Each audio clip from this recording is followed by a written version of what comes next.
Okay, so for this module 8, I thought it was kind of different. I didn't really think about using dance, I guess, in the educational way for early childhood and elementary education. And this article really talked about like the hip hop based education and using that during the younger students' lives because it is increasing their education and academic skills to teach the reflection for the secondary level education and getting them ready for that. And um, it is practice to influence their early learning and their identities of who they are as a student and how they're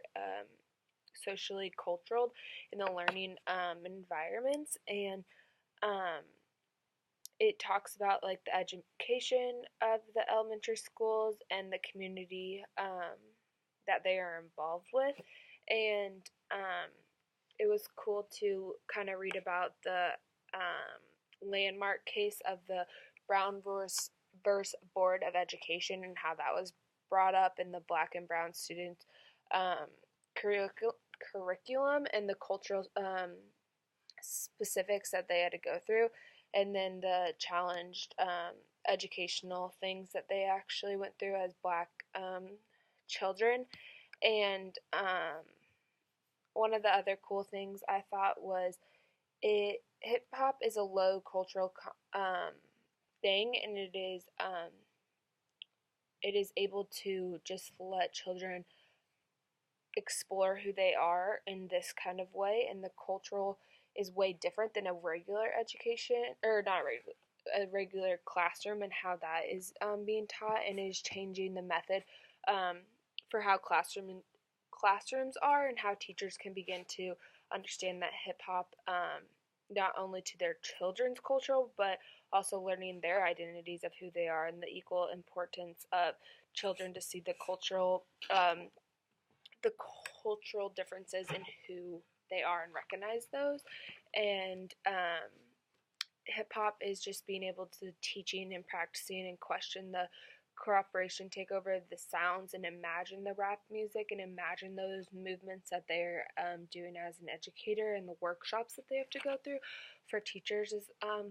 pretty big.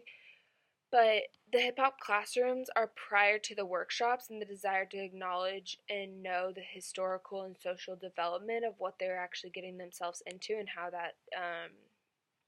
it can be effective in the schools. And just using hip hop instead of a regular classroom is really cool. And the culture and the student identity is just something that they talked about over and over again, and knowing their ways and becoming more popular with that stuff. And the youngest learners are able to include who they are in the movement that they are trying to get to. And hip hop and the hip communities are pretty big in the urban child areas, and they are